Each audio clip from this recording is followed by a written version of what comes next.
Yes, so for anyone who's wondering where I get these free book pickups from, I mean, if you'd asked me 2 or 3 years ago, I would have said Facebook Marketplace. But since so many people have left the Facebook Marketplace, it's there was less and less on there, and yeah, basically don't use it anymore. No, I found a better alternative. I found you may well be using this app, but if you're not, I really recommend it. So it's called Freebies Alert. And what it will do is it will scan the various marketplaces and it will find free items in your area. You can sort of say whether you want to pick up from 5 or 10 miles radius, that kind of thing. You can also pick a certain item type. For example, if you just wanted books, you could select books, and you can get like a daily email digest of what's available. You can also post wanted if you're looking for certain things. You could say books, for example. I did that, and that's when somebody offered me some books recently.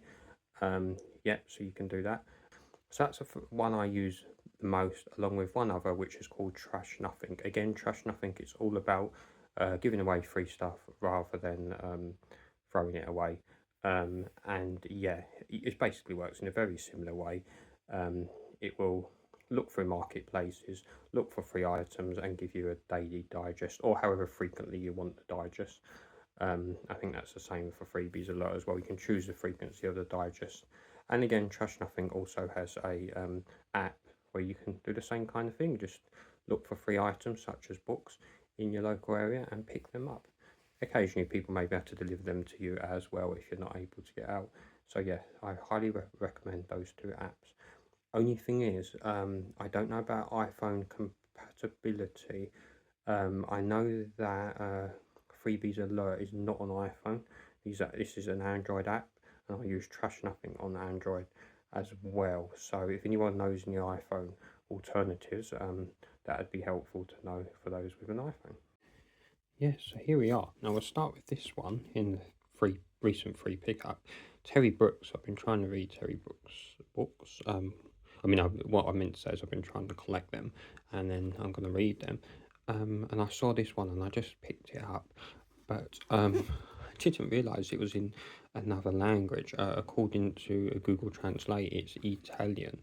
Now, my Italian is rusty, and by rusty I mean I don't know a word of Italian, well, very little. It'd be good to learn sometime, but for now I thought I'll sell this one, and maybe somebody who knows their Italian, or perhaps is Italian, would like to give it a read, and I'll have to look up for this book if Google Translate is correct with its actual name in the future.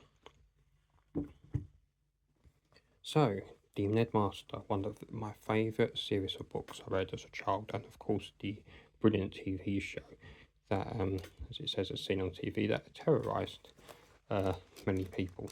Did they do a newer version of that recently, like a cartoon or something? I can't remember, but this is definitely a newer version of the books.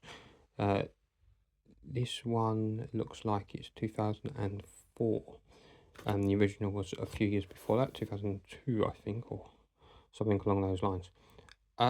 I'll be honest, I much prefer the covers on the ones that I had as a child.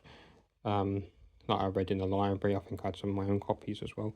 Just because, although that I like this background a bit, they've kind of gone for a more cartoony look. And what I liked about Demon Headmaster, it's called Face the Demon Headmaster. What I liked about it was how generally creepy the books and the TV show were for a children's show.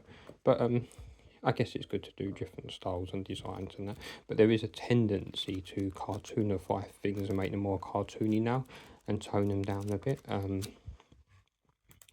Often when they do like versions of children's shows and even other franchises, but you know, it can work. Yes, and the others are similar.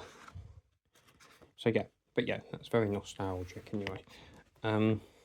Now I remember having, so Terry Derry, you may know that name from Horrible Histories. I used to read all the Terry Derry books I could find. They just present interesting facts in a very interesting and fun way. I had this exact book.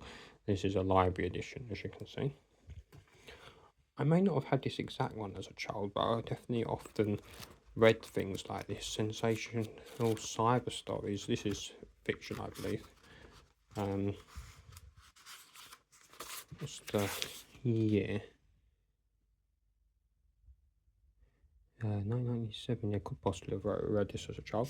But yeah, I was certainly reading things like that. I'm pretty sure when I saw this cover, I don't know, I feel like I read this as a child. So I was only ever casually in football. Like, I liked playing football, I liked playing football video games, and like the concept of football, but I never really got much into following a team and being very committed to that team. I just found I didn't have enough energy for that and wanted to put that energy into something else. But you know, I didn't dislike football, but for some reason I really like reading about football stories. I don't know, I just found they made a good read. So I'm pretty sure I definitely read that one. It just looks so familiar by the cover. And then this one, we've got another Terry Dairy. This is True Spy Stories. Again, just interesting, intriguing stories presented in a interesting and intriguing way.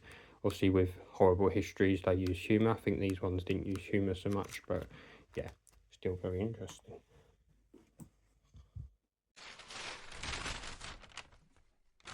Yay!